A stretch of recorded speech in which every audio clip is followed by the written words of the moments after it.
èyí èèyàn bàbá wa Kola Olootu wọ́n ti tú àṣírí ibi tí wàhálà Nàìjíríà ti wọlé o. Gbogbo àwọn tó kópa nípa wàhálà Nàìjíríà pẹ̀lú pírẹsidẹ́ǹtì Amẹ́ríkà yẹn Donald Trump tán ní tó náà ló ń bọ̀ wá rẹ́pù wà ní Nàìjíríà. Ẹ wo ibi tí Donald Trump lòun fẹ́ gbà pé tóun bá lè bá wa ṣẹ́gun àwọn Fúlàní tán pé ibẹ̀ gẹ́gẹ́ bí tán ti ń wọ àwọn góòdì àti lépo lẹ́kọ̀ọ́. Ẹ wo ẹnu mi kọ́lẹ̀ tí máa gbọ́ wọn kankan fìdílé kẹwàá gbọ́ nǹkan tí wọ́n sọ. níbo wàhálà Nàìjíríà ti wá ẹ máa súnmọ́ mi ẹ máa bọ̀. ta ló kàn sí wàhálà fún Nàìjíríà? ìlú tí ó ní Sunday Igboho ọmọdé ọlọ́ọ̀bẹ o. kódà ó ya fídíò ńbẹ ó ya fọ́tò ńbẹ tó sẹ́ndì ẹ̀ ó sì ya fọ́tò wájú police station ńbẹ. àṣé igbó ọba tí ń bẹ ní ìpínlẹ̀ Ọ̀yọ́ yìí àṣé náà lọ́lọ́jà Niger State àṣé gbọ́ ọba yìí náà lọ́lọ́jà Kútọ́nù gbogbo ìlú tó já yìí àwọn náà tún lọ jálùú míì wọ́n tún lọ jálùú míì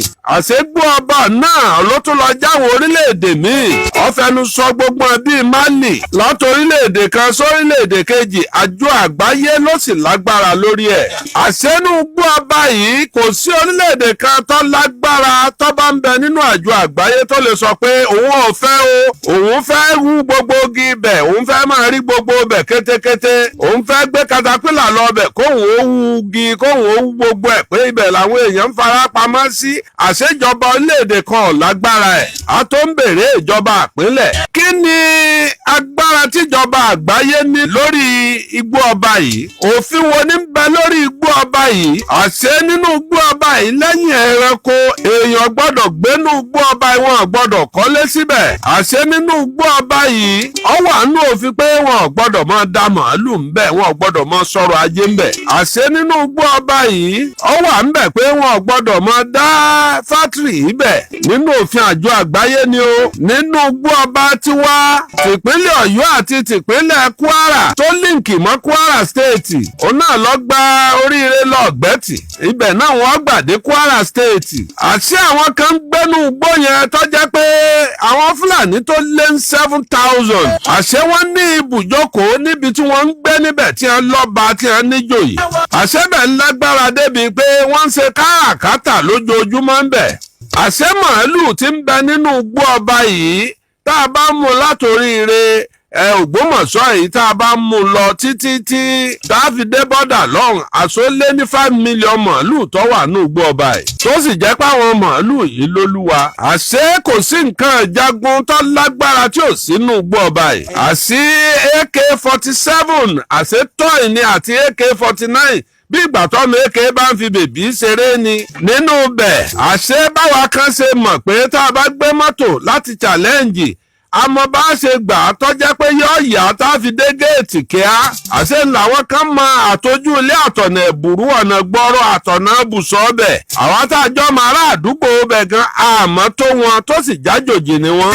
àṣẹ àwa tá a jẹ́ Yorùbá yìí ṣé àwa lágbára bẹ́ẹ̀ nínú igbó ọba tiwọn lọ́hùn igbó kálukú orílẹ̀-èdè yìí ló ní igbó ọba tiẹ̀ náà èyí ń tọ́ lọ títí tó fi dé Niger State nínú igbó ọba ń bẹ̀ sáà lè bá Yorùbá ń bẹ̀ tí wọ́n ń tà tí wọ́n ń rà ẹ̀ tún wá gbọ́ láàárọ̀ yìí o ohun tó fagbọ́n mi sí omi ò tó fa gbogbo wàhálà tá a ní láàárọ̀ yìí ààrẹ wa ni President Bọ́lá Ahmed Tinubu ẹni hàn yín ẹ wá nǹkan fìdílé tàbí kẹ́ ẹ fìdílé nǹkan ọwọ́ rẹ̀ ló ti wá gbogbo wàhálà tá a ní Nàìjíríà báyìí gbogbo àwọn tí a ń ṣèjọba látàyè ológun láti 1960 àṣírí kan wà tí wọ́n ń da sọ́ọ̀bù tí wọ́n ń pa á tì tẹ́nìkan kan rèé débẹ̀ àṣẹ Bọ́lá Ahmed Tinubu òun lẹ́ni àkọ́kọ́ tí ó láyé àgbàràmù tí ó sọ pé ẹ kó owó Nàìjíríà ẹ kó síbì kan ẹ ń pín lóṣooṣù ẹ ń pín owó Nàìjíríà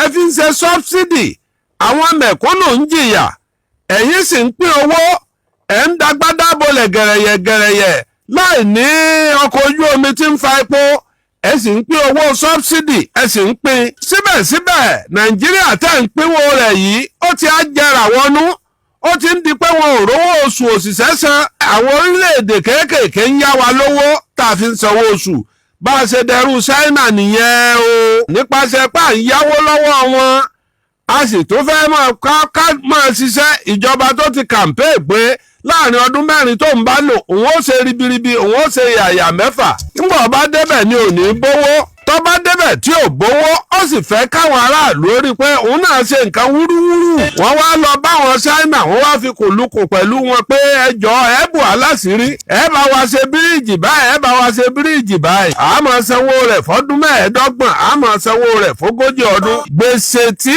ìjọba míì jẹ ọmọ tẹ̀ tí lóyún ẹ̀yọ́ san bẹ̀ ìyẹn ni Bọ́lá Ahmed débẹ̀ tó ní bápọ̀ ọ̀bá ṣe san èèyàn máa ká a lérí sọ́bsidì tó kọ́kọ́ yọ lórí owó epo yẹn nọ́mbà 1 ọkàn lóró òrù àwọn olówó ló kó bá àwọn náà wá ṣe mítìnì yọ̀ọ̀dà padà ńgbà àwọn aráàlú bá ń complain wọ́n retí pé ká complain ká ṣèwọ́de ká ṣe gbogbo ẹ̀ àwọn Bọ́lá Ahmed Tinubu wọ́n tẹ́ ọ̀rọ̀ sórí tébù fáráàlú wọ́n fi hàn gbogbo ìlú pé tí ń ṣẹlẹ̀ rèé o àwa ò lè parọ́ fún yín o aráàlú gbọ́ pé bẹ́ẹ̀ bá ṣe bẹ́ẹ̀ bó bá epo léwó náà ni a jẹ́ pé ẹ fi ṣe nǹkan tó dáa fáráàlú wọ́n wá bẹ̀rẹ̀ láti ìgbà náà wọ́n bẹ̀rẹ̀ sí publish iye tí wọ́n ń pín sípínlẹ̀ kọ̀ọ̀kan lẹ́yìn tí èyí fẹ́ ṣẹlẹ̀ tẹ́lẹ̀ wọ́n ń gbé jáde lórí íńtánẹ́ẹ̀tì tó bá gúgù rẹ̀ ní ìsìn ọgbọ̀yọ Ọ̀yọ́ state gbà lóṣù yìí iye tí wọ́n gbà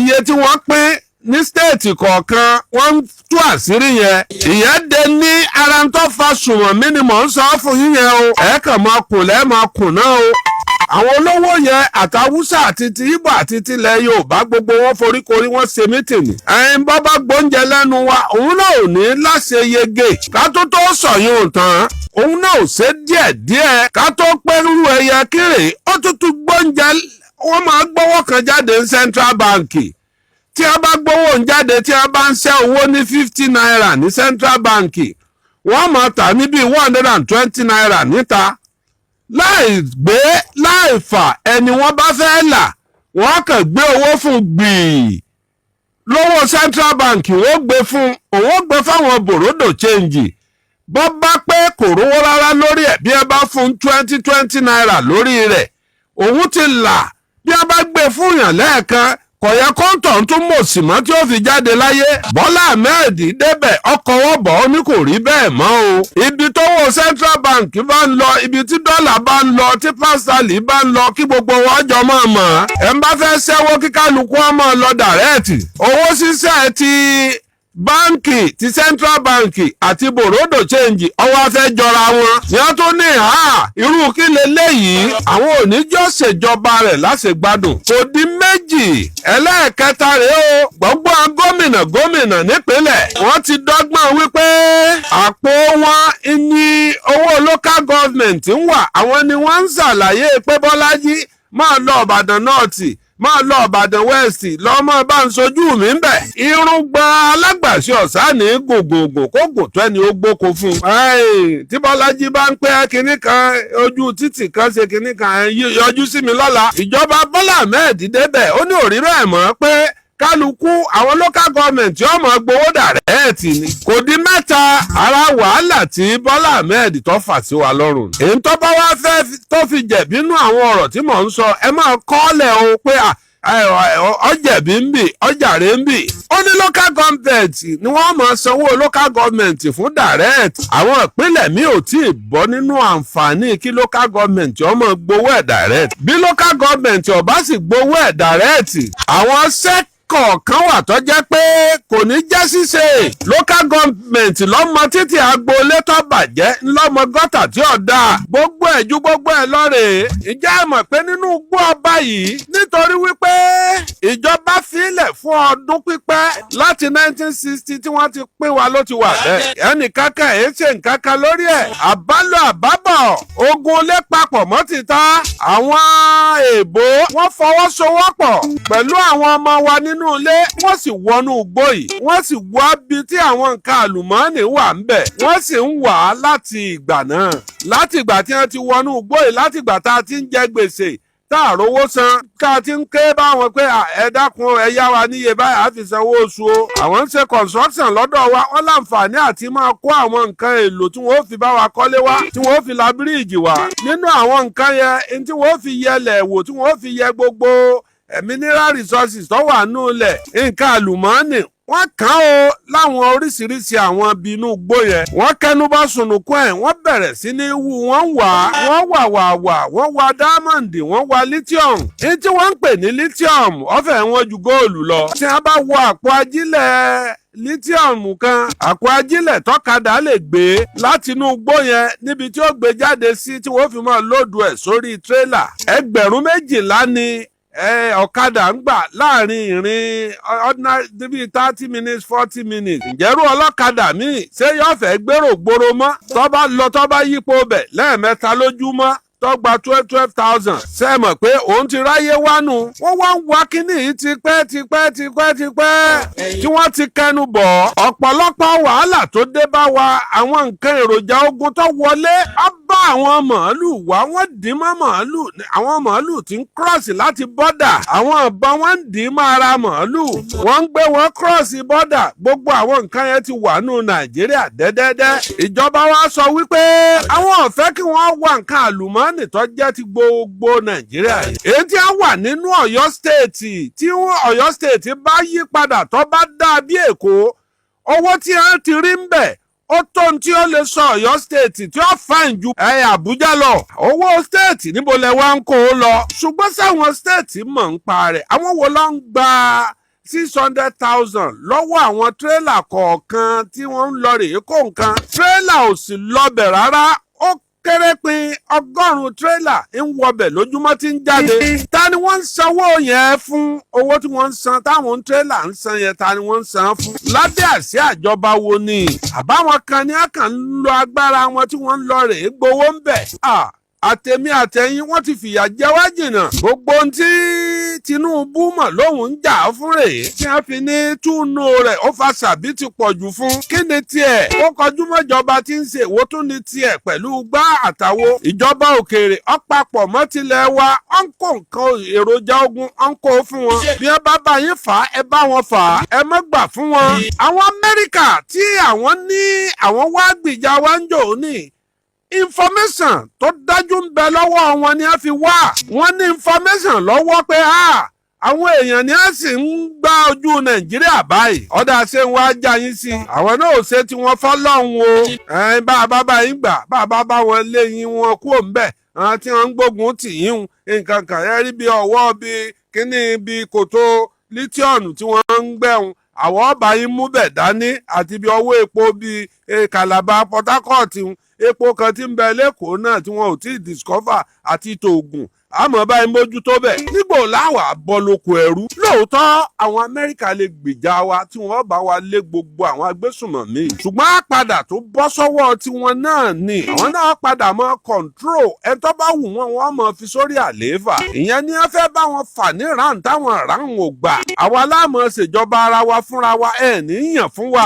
wọ́n sì gbọ́n tí wọ́n bá yàn jọba lé orílẹ̀-èdè kan lórí kìí ṣe pé wọ́n lọ mú yàn wá láti ìlú wọn o ọmọ ìlú yẹn tó jẹ́ olólùfẹ́ wọn bọ́yọ́ kàwé ń bẹ àbẹ́jẹ́ Amẹ́ríkà ń bẹ lára rẹ̀ ni wọ́n ó lò indirect àwọn ni wọ́n ń control Saudi Arabia báyìí indirect àwọn ni wọ́n ń control Israel jíjá tí Iran já tí wọ́n sowọ́pọ̀ pẹ̀lú àwọn ìjọba míì pé ẹ̀yin nìkan kọ́ lẹ láyé àwọn Korea wà ń bẹ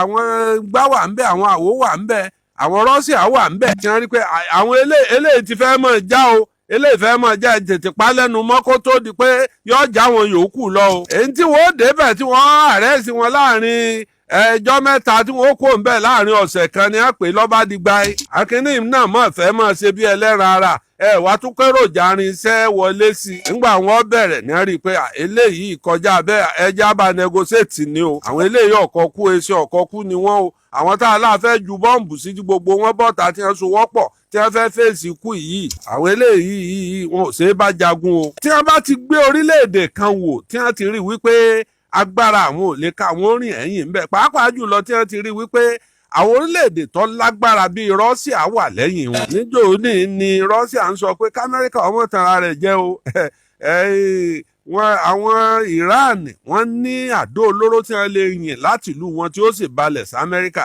ṣé ẹ mọye kìlómítàs tí ó rìn ó fa 1,400 kilometers ni ó rìn láti ìlú wọn tí ó fi dé Amẹ́ríkà o. Wọ́n ní kódà wọ́n ládò olóró tó lè rìn more than 2,000 miles o.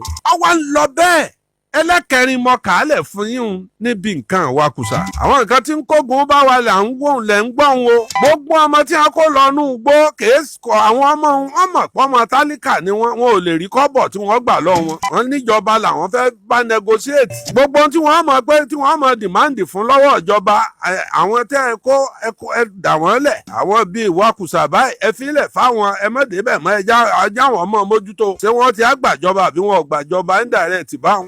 Àwọn kan wà nú àwọn olóṣèlú yẹn tó jẹ́ pé wọ́n fẹ́ ṣe ní do or die tí wọn ò bá ilé dìbò ní 2027 ọbọ̀ tán yányánú wọ́n wá ní kàkà kékun má jẹ ṣèṣe ayé àfi ṣàwàdànù àní kò ní débẹ̀ ó débẹ̀ kò ní lò jẹ́ kan lọ ẹn tó wà ń bẹ̀ náà ni tóun ti forí ìhun ṣe wàhálà tóun ṣe gbá tóun ò sùn fódìdí bí ọdún kan ọdún méjì àsìkò ti tó kí òun parí iṣẹ́ yìí káwọn èèyàn ṣe dànsákì ìwọ̀n bóun ó tiẹ̀ gbéjọba lẹ̀. àwọn ní fífà tiwọn náà tún wá lé ó lékè ńkà. àwọn olóṣèlú ni wọ́n ń fi wá ka scores. wọ́n bìlíìfù wípé tí ọ̀bá sí ẹ̀ nínú ìjọba tó wà ń ta yìí kò sí bí wọ́n ṣe lè ṣe. àwọn apá kan dúró nídùú gbogbo ń tó bá gbà láàfún. àwọn apá kan dúró nídùú wípé a máa lo social media. àwọn gbóná pọ̀ wọ́n gùdù pọ̀. àwọn a máa àti nǹkan tí wọ́n ṣe AI rẹ̀ tí wọ́n sì là mọ́ Facebook. wọ́n a máa ṣe AI fídíò tí wọ́n sì là mọ́ gbogbo orí social media. bẹ́ẹ̀ni bí wọ́n ti ń pààyàn lọ bẹ́ẹ̀rẹ́bẹ́. wọ́n lè rí náà kankínà kan máa jó lójú títì káwọn èèyàn pọ̀ ńbẹ̀. wọ́n kọ Ọ̀yọ́ ègé ní sí ṣé bẹ́ẹ̀ ní fẹ́ dúró ní fẹ́ dúró kẹ́ẹ̀tún wò pé kó tún ní Ọ̀yọ́ ègé Ọ̀yọ́ ègé ní àṣà ò. nígbà yẹn bá mọ́ gbọ́ lẹ́gbọ̀ pé ọkọ̀ epo kan ń jóná kí ló wá tún fọ̀yọ́ ègé níbí yún. ẹ tún lè máa wò lórí fóònù lọ́kà ẹ̀gbọ́n wọ́n dé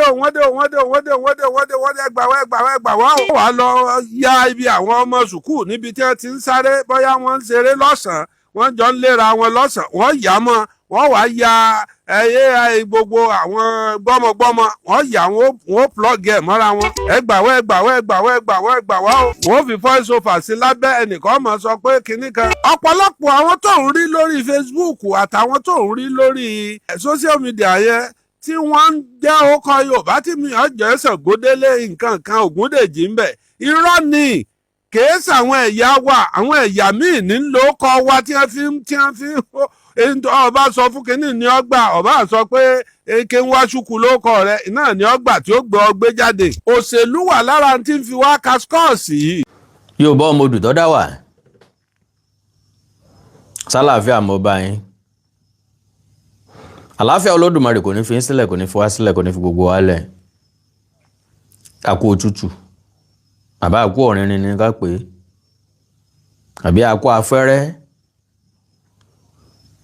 òjò rọ̀ tí bólówó nú a ní kí n gẹlẹtẹ kí wọ̀fà mi náà gẹlẹtẹ látàárọ̀ lòjò ti bẹ̀rẹ̀ lọ́dọ̀ tiwa o mọ kọ̀ǹdíṣàn lọ́dọ̀ tiyín o àánú Olódùmarè ò ní fi ń sílẹ̀ òjò túra ni yóò mọ rọ̀ délé wa òjò ìbùkún yóò sì rọ̀ ìlérí ìfẹ́ léyìí ta ò ní ìtura dídùn látọ̀dọ̀ Olùgbàlà òjò ìbùkún là ń fẹ́ ìrí ọ̀run sẹ́yìn wá ká ṣùgbọ́n òjò là ń tọrọ òjò ìbùkún náà ni yọ̀rọ̀ lé wa lórí. well mo ní mo mọ̀ pé yín náà ti gbọ́ bẹ́ẹ̀ bá gbọ́ ẹ jẹ́ kí n máa já yín sí i pé ǹjẹ́ lẹ tún gbà wípé wọ́n tún jí àwọn akẹ́kọ̀ọ́ kó nípínlẹ̀ Ọ̀yọ́ wọ́n tún jí àwọn akẹ́kọ̀ọ́ míì kó nípínlẹ̀ Ọ̀yọ́ wọ́n sì jí àwọn akẹ́kọ̀ọ́ míì kó nípínlẹ̀ Borno ṣùgbọ́n orí kó wọn yọ wọ́n rí wọn gbà padà wọ́n sì rí àwọn ajínigbé ọ̀hún náà kó bí ọmọ yẹ̀dẹ̀yẹ̀dẹ̀ ọmọ káàárọ̀ oòjíire bí à ń pè é lọ́wọ́ ẹ̀ àárò tí ń wọnú ẹ̀ bí eré bí àwàdà àlàbọ̀rún ń dẹ̀wù gbogbo tá a nílẹ̀ yìí ó wá dìgbò táwọn ajínigbé ti fi ń sararin dín. Ajínigbé lókù tí ń control ẹ̀ yìí, ìjọba ò lágbára mọ́ láti wá ṣèyí sí Olódùmarè. Bó ní ká ti ṣe, bó ní ká ti rìn, ọ̀nà àti jàjàbọ́dà. Àwọn akẹ́kọ̀ọ́ ahoro ìṣẹ̀lẹ̀, àwọn eléyìí ó sì wà ń bẹ̀.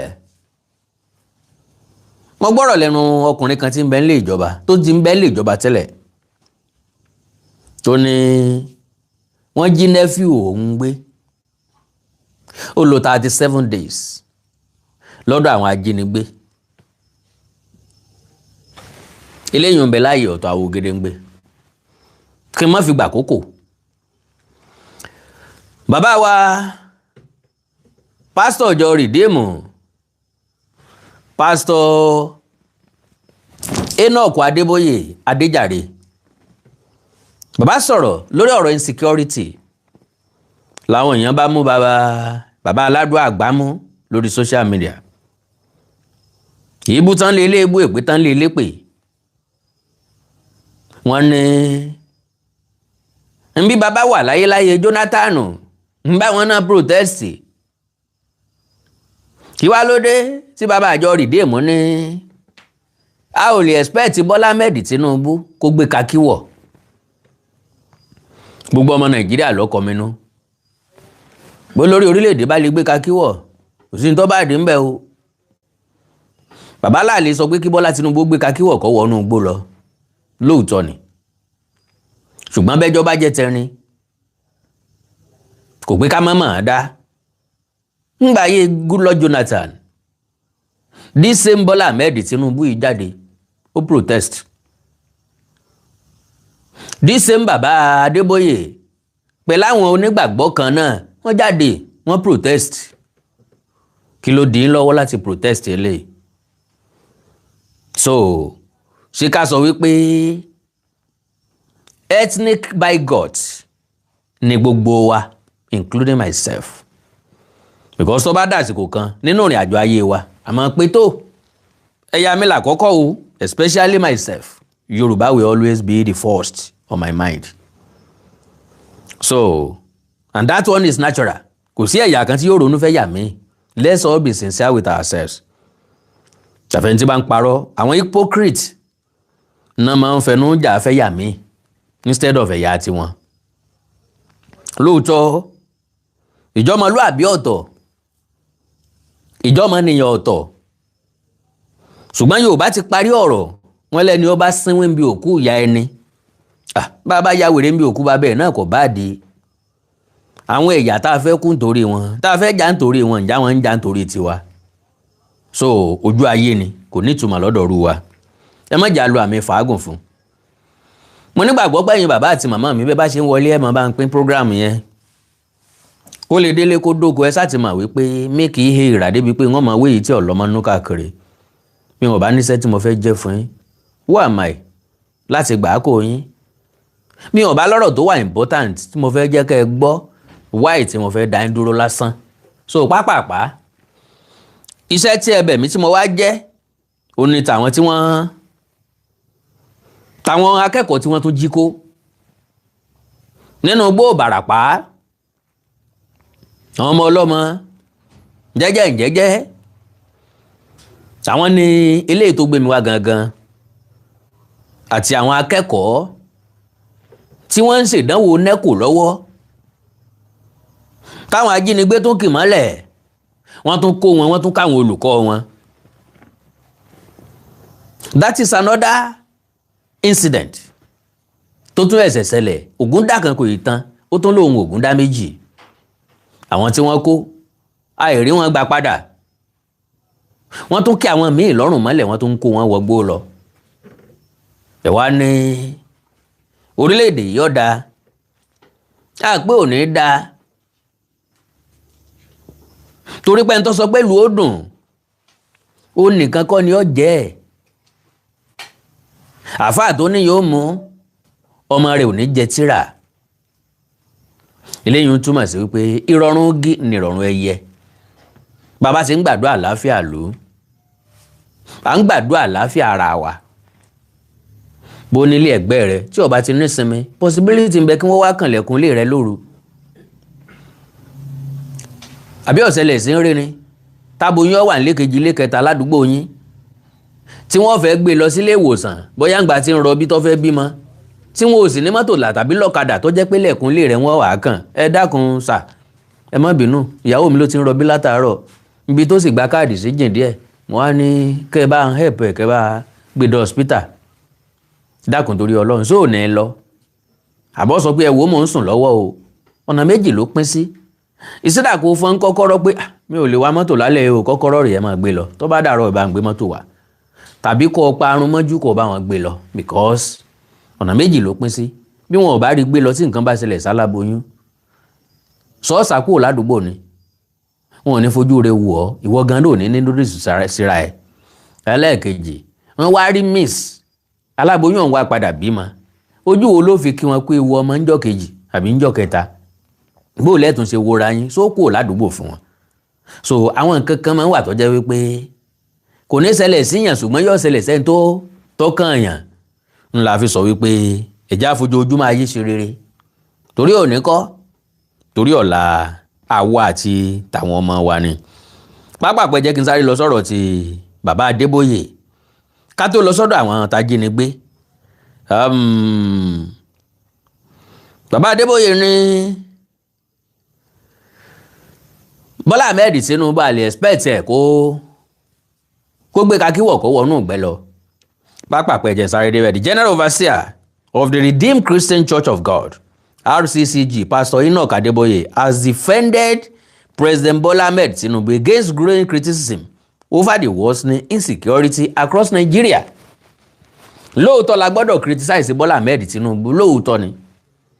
Ṣùgbọ́n tá bá wò dáwọn ibì kan, a wò wípé n tá ń criticize ẹ̀ lé lórí, òun kọ́ ló orchestrate òun kọ́ ló dálẹ̀. Àwọn ará òkè ọya tí wọ́n dá insecurity ilẹ̀, wọ́n mọ nǹkan tí wọ́n ń jẹ lábẹ́ ẹ̀. Ọ̀pọ̀ àṣírí ń bọ̀ tí à ń bọ̀ wá tú lágbára Ọlọ́run kọ́ ló ń dẹ̀mí gbogbo wa sí. Tẹ́ fi mọ̀ wípé àwọn èèyàn kan, àwọn alágbára kan náà ń bẹ́ẹ̀ ní insecurity. Because àwọn tí wọ́n ń jìyàn kò yìí, do you know wípé wọ́n láwọn ọ̀gá tán ń ṣiṣẹ́ fún? Iye àmọ́ tí tẹ́ bá san fún wọn gẹ́gẹ́ bí ransom, ọ̀gá ẹ̀hún ni ó wá gbé odidi owó yọ sẹ́ńjì ilẹ̀ fún wọn bí wọ́n bá rí nǹkan rà. So àwọn ọ̀gá wọn ni ó gbọ́ owó, àwọn iléeṣẹ́ ológun dẹ̀ mọ̀ nípa rẹ̀. Sorry o, mò ń bọ̀. Now, worsening insecurity across Nigeria. The cleric insisted that the president cannot be blamed for failing to personally confront terrorism on battlefield. Ó láwọn èèyàn tó yàn sípò, ó láwọn alágbára tó pè pé iṣẹ́ yìí ẹkúnjú òṣùwọ̀n ẹ̀rì ṣe fún mi. Báwọn yẹn bá kùnà, ìjọba náà ló kùnà. Tinubu náà sì lánàá kàlébù sí. Dòrò ni chief the commander chief of armed forces. Olórí ogun náà ni ogun dojúkọ. Speaking at the US Nigeria Faith Heroes Award Gala organized by the Save Nigeria Group in Washington, D.C. on June 23, Adeboye argued that Tinubu had discharged his constitutional responsibility by issuing directives to the nation's security agencies, addressing concern over the escalating wave of terrorism, kidnappings, and violent attacks across the country. Adeboye said critics expecting the president to physically lead military operations were being unrealistic. He said, and I quote, "I need to make this one clear. I don't support those who are accusing the president of not doing enough. When Commander-in-Chief has given instructions to his subordinates, he has done his bit. You don't expect him to go and put on khaki and fight," Adeboye said. "When my friend Trump gives instruction to go and bomb anywhere, he doesn't leave the White House. He has done his bit. I hereby command bomb Iran, and then he goes to his bedroom and sleeps. The rest is left to the supporters." Despite this defending Tinubu, the cleric admitted that Nigeria's security crisis had deteriorated significantly revealing that terrorist activities are spread from northern Nigeria into the southern part of the country, including areas close to him. He said, and I quote, "Things has gone far." Bí bàbá ṣe sọ̀rọ̀, things has gone far. Far worse than before the bomb came. He said, referring to the United States bombing of Islamic terrorists last December. He said, and I quote, "Far, far worse. So bad that they are asking, where is your God? That is how bad it is. The terrorism, kidnapping, and so on that were in North are now even at my doorstep. They have come all the way down to the South. And of course, the sponsors, they are unknown and they are still moving about freely." So I told him to tell all the military people, you have 90 days, wipe out this rubbish or resign, and then take care of supporters, the sponsors. Tinubu ló ń sọ báwọn. Okay, you know them, he said, referring to an earlier public appeal directed at the presidency. Some of them are businessmen. Some of them are politicians. Go after them, because if you do not deal with those who are supplying these people with arms and ammunition, and most of the time, when they go about on motorcycles. If we don't go after the sponsors, the people will continue. Meanwhile, oríṣiríṣi àṣírí ní ń tú wípé àwọn nǹkan àlùmọ́ọ́nì nínú ilẹ̀ ń làwọn tí wọ́n ń rán àwọn èèyàn láti jíyàn gbé yìí ni wọ́n ń rí ládùúgbò bẹ̀. Ṣùgbọ́n distraction ni wọ́n fi àwọn tán bá jí kó yìí ni wọ́n fi ṣe. Alright, pápápá ẹjá kọ́kọ́ wọ ti ìpínlẹ̀ Borno ká tó wá sí ìpínlẹ̀ Ọ̀yọ́ padà. àìmẹ́ ti Ìbàràpá eléyàn God bless you sir. eléyàn ni a gbọ́rọ̀ lẹ́nu àwọn ajínigbé ọ̀hún gangan. Bó ni ṣe kú bó lọ́bẹ̀ ṣe bẹ́ẹ̀, bó ni wọ́n ṣe rìn kí wọ́n rò débẹ̀ pé wọ́n ń bá káàkiri. Ṣé Yorùbá ní bẹ́ẹ̀ ni àbẹ́ Fúlàní? Lóòótọ́ làwọn kan sọ fún wa wípé àwọn Fúlàní ti ń terrorize wa. Wọ́n láwọn Fúlàní ilẹ̀ mẹ́ẹ̀ẹ́nẹ́. Ṣùgbọ́n àwọn Fúlàní Nàìjíríà náà ò jọ̀wọ́ iṣẹ́ ibi yìí, wọ́n ń ṣe dáadáa. Ẹ gbọ́rọ̀ lẹ́nu wọn. Troop rescue 10 NECO candidates abducted by ISWAP in Borno. Troops of Operation Adinkai have rescued 10 of the 11 National Examination Council NECO candidates and teachers abducted by suspected ISWAP terrorists during an attack on Lassa community in Asiri, UBA local government area of Borno State.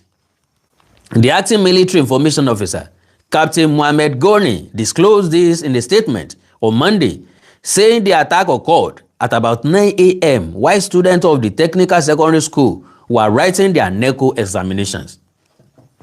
According to the statement, the theater command immediately launched a coordinated search and rescue operation by deploying group troops, strike aircraft and intelligence, surveillance and reconnaissance platforms from the air component of Operation Adinkai. The troops tracked the fleeing terrorists to the Dagu area where they engaged them in the first gun battle. They said, and I quote, "The troops, guided by area surveillance, successfully rescued 10 abducted victims unarmed. The rescue candidates and teachers are currently receiving appropriate care and support."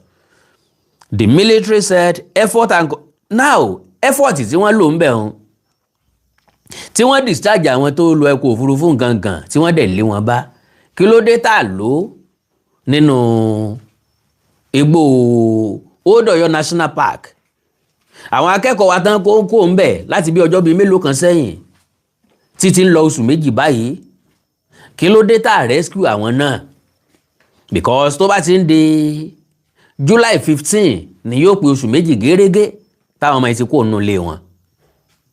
Lóòótọ́ làwọn èèyàn kan sẹ́ndí fídíò kan sí mi tí wọ́n fẹ́ fi sọ wípé àwọn akẹ́kọ̀ọ́ yẹn ni wọ́n wà nínú fídíò yẹn.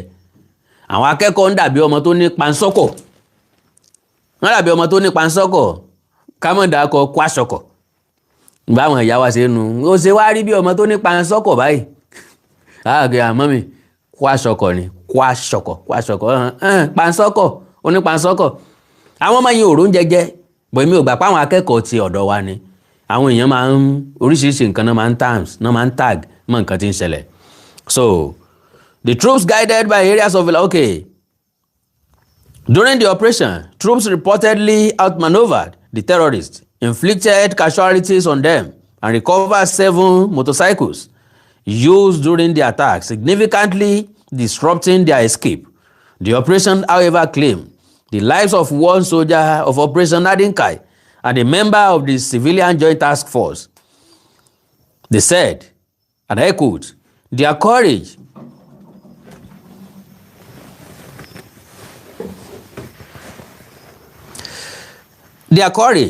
selflessness, and unwavering commitments exemplify the collective resolve of security forces and local volunteers who continue to risk their lives daily to protect innocent citizens and restore peace across the northeast, the statement added. Kí wọ́n lọ wábi jókòó ní tí wọ́n yàn láàyò páwọn ó ṣe ni wọ́n ń ṣe o, eléyìí ò ṣe fọ́ọ̀tì wa o. Their courage, wọ́n mọ̀ pé ṣe sọ́jà làwọn fẹ́ ṣe, ẹni tí ò bá ní courage ò kí ń gba kákí. So yẹn ò kì í ṣe excuse kan ṣiṣẹ́ tán fẹ́ ṣe kan gẹ́dẹ̀ kíní kan out ẹ lọ wábi jókòó jàre. So now ẹ já padà sí ọ̀dọ̀ wa níjọba nípínlẹ̀ Ọ̀yọ́ nínú igbó Ìbàràpá níbi tí wọ́n tún ti jí àwọn akẹ́kọ̀ọ́ gbé. Bẹ́ẹ̀ bá rí thumbnail mi picture wọn lè rí ń bẹ̀. Okay, picture àwọn tí wọ́n jí kó lọ yẹn lè rí hùn. Alright, now ká tó gbọ́rọ̀ lẹ́nu wọn ẹ gbọ́ ohun tó ṣẹlẹ̀ bó ti ṣẹlẹ̀ gan. 4 suspected kidnappers arrested in connection with the abduction of 2 children in Ibarapa in Oyo State. 4 suspected kidnappers arrested. Oyo kidnap suspect trade blames after arrest over abduction of 2 children. Police said the 4 suspects are assisting investigators with information aimed at tracking other members of the criminal network. Now, 4 suspected kidnappers arrested in connection with the abduction of 2 children in Ibarapa in Oyo State. On 27 June, have offered inflicting accounts of their involvement in the crime, each attempting to shift responsibility to the others following their arrest by security operatives. Because wọ́n bá bèrè lọ wọ́n bá sọ pé eléyìí ló ní akálọ o, eléyìí ó sọ pé ẹ má parọ́ mọ́ mi èmi kọ́ o, ọ̀tọ̀ lẹni tó ní akálọ èmi náà tẹ̀lé wọn ni o, àtẹni tó ní akálọ àtẹni tó tẹ̀lé wọn, gbogbo yín lẹ́jọ́ jẹ̀bi ẹ̀sùn. Now àwọn eléyìí nìsín sáfọwọ́ ra wọn lórí á fi wọ́n lẹ̀ ni torí pé wọ́n ti ní èṣù ló ti àwọn wọ́n lé èdè ni. Ó dá o, àjọ wò bóyá èdè náà ni o. The suspect Sunday Ìdòwú eléyàn ẹ ti rí pé kìí ṣe Fúlàní. The suspects Sunday Ìdòwú 30, Mohammed Shina 29, Abdullahi Ahmed 28 and Umaru Usman 25 were arrested during the joint operation involving the Oyo State Police Command, Amotekun Corps, local vigilantes and hunters after 2 children were abducted from Ebimpejo village in Lanlate, Ibarapa East local government area during invasion into the community. Now, ngbà tá bá ń sọ̀rọ̀ wípé iléeṣẹ́ ọlọ́pàá nìkan ò lè dáṣẹ́ ìṣe. Wọ́n ní àwọn ọdẹ ìbílẹ̀, wọ́n ní vigilante. Yorùbá ò gba advice mi torí pé mi ò lẹ́nu ń bẹ̀, torí pé mi ò mọ̀yàn, torí pé mi ò sí ìjọba. Àbá ti ní problem. Gbogbo àwọn tó pera wọn l'OPC kíní kan thousands of OPC nǹkan. Why not join ọdẹ ìbílẹ̀? Why not join vigilante? If truly you want to work. tí kì bá ṣe pé à ń ṣe fún personal gain. Yes, successfully anybody ọjọ́ èèyàn ọdẹ ìbílẹ̀ everybody ti mọ̀ wọ́n, gọ́ọ̀mẹ̀ntì mọ̀ wọ́n náà fi ń ṣiṣẹ́ papọ̀ pẹ̀lú wọn.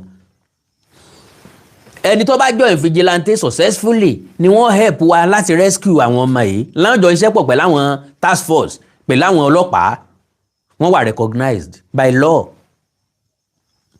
OPC ò dúró gẹ́gẹ́ bí security agency, mọ̀ṣíra rẹ̀ gbọ́. OPC wọn ò dúró, wọn ò wà recognized gẹ́gẹ́ bí security agent because they have not or never discharge any duty in that lane as far as I'm concerned. Gbogbo nǹkan bá ṣe through directive of their leader ni. So wọn ò kì í ṣe security agent débi tá a lè pè wọ́n tí nǹkan bá ṣẹlẹ̀. Mr. Tunde Okoli, mi ní wáyìntì, God bless you sir, ẹ ṣe ẹ kú ojoojúmọ́, mi ní wáyìntì, lágbára Ọlọ́run mi ní jọra mi lójú. So kí ni tí mò ń try láti sọ òun ni wípé ọ̀pọ̀lọpọ̀ nǹkan tá à ń ṣe nílẹ̀ káàárọ̀ òjíire, olè àtojú kòkòrò ń lọ fẹ́ ràn wá sọ́run àpàpàǹdodo. Èmi mo fẹ́ gboríyìn, ìwọ lọ fẹ́ gboríyìn, kò yẹ kí wọ́n yìn ọ́, ọba mi ń bẹ̀ ni, èmi mo kọ́kọ́ dé n ti ń yọ ilé ayé wa lẹ́nu nu tá a fi ń gbègbè ayé ẹrú. Unfortunately tá a fi ń play second fiddle to other regions, tá a fi sọ̀rọ̀ àwa di laughing stock láàrin àwọn ẹ̀yà tó kù.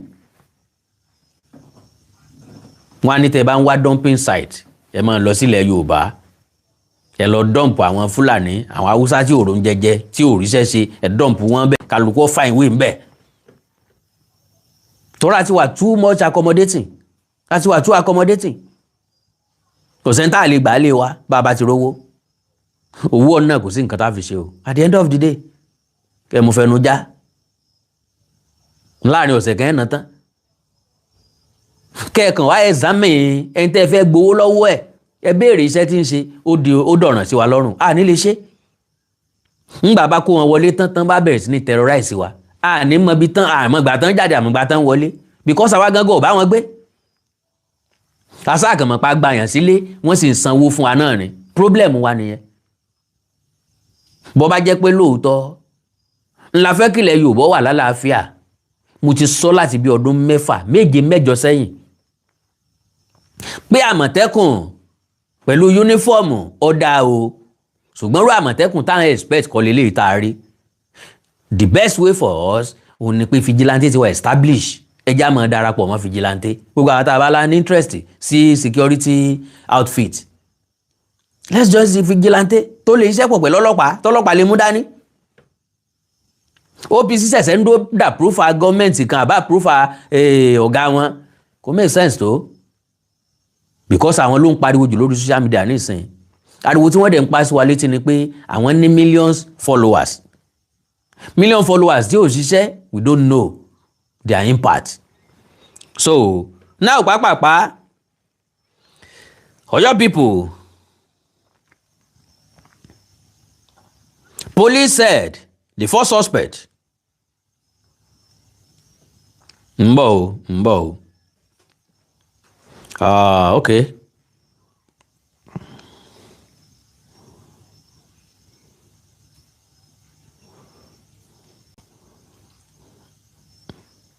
Okay. Àmọ̀tẹ́kùn call local vigilante and hunters after 2 children were adopted from Ibimpejo village in Lanlate, Ibarapa East local government area during invasion into the community. The Oyo State Police Command said armed hoodlums invaded the community on Friday, ransacked houses, assaulted residents, and abducted the children before fleeing into the forest. Wọ́n jà wọ́n lólè nínú ilé, wọ́n jà wọ́n lólè ara báwọn o. Wọ́n ọmọ kéékèèké làwọn ọmọ tí wọ́n mú yìí o, tí wọ́n ń terrorize odidi ìlú o, tí wọ́n ń wọlé táàdẹ̀ rí wọn lémú, táàdẹ̀ rí wọn gbámú. Gbogbo eléyìí ń fún alápẹ̀rẹ̀ pé ogun àtẹ̀yìnjà lè jà wá at any time if care is not taken. Ogun because àwa ní múra sílẹ̀ rárá ńlẹ̀ Yorùbá. Ojú méjèèjì la fi ń sùn, gbogbo ẹnu la fi ń sùn, ká sùn ká hanrun, ká sùn ká watọ́ bá a ṣe ń sùn nìyẹn. Àwa prepared at all. anything ló lè wọlé sí wa lára. Ńgbà tán bá wọlé sí wa tán bá cause damages tán lọ tán láìsẹ̀ máa sáré káàkiri á máa gbọ̀n jìnnìjìnnì káàkiri njọ́ àjò la máa ń rè kan náà lè káàrọ̀ òjìrè. Àwọn mẹ́rin yẹn wo didi community wọ́n terrorize wọn wọ́n jíyàn gbé wọ́n sì sá lọ bẹ́ẹ̀ náà just like that.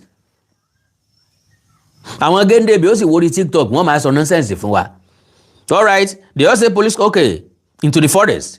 In a police statement signed by its PRO Anyalade Olayinka, the Commissioner of Police Abimbola Olugbenga immediately ordered a coordinated rescue operation involving multiple security agencies. Igi kan kì í dágbó ṣe. Ìbàdí kò lè jòkó lẹ́ni. So, security operatives tracked the suspects to a hideout in forest where a gun battle ensued after the kidnappers allegedly opened fire on the advancing security team. Òrejò ń sá ejò ń sá kálukú ló gbọ́dọ̀ wà ní múra sílẹ̀. Àwọn tí ń wá èèyàn mọ́bi tó ń tọ̀ ń wà specifically. Àwọn ajínigbé tí wọ́n dì ń gbúrò ẹsẹ̀ tán mọ̀ pé àwọn èèyàn wá wọn bọ̀ wọ́n wà ní múra sílẹ̀. Àwọn lọ́kọ́kọ́ máa attack yín. Ń tó ṣẹlẹ̀ sáwọn olóyè Sunday Adéyẹmọ Ìgbòho àti irú ẹkùn náà. Lẹ́yìn tí yẹn bá ti wá wáyé tí first attack ti wáyé ọ̀nà láti pursue wọn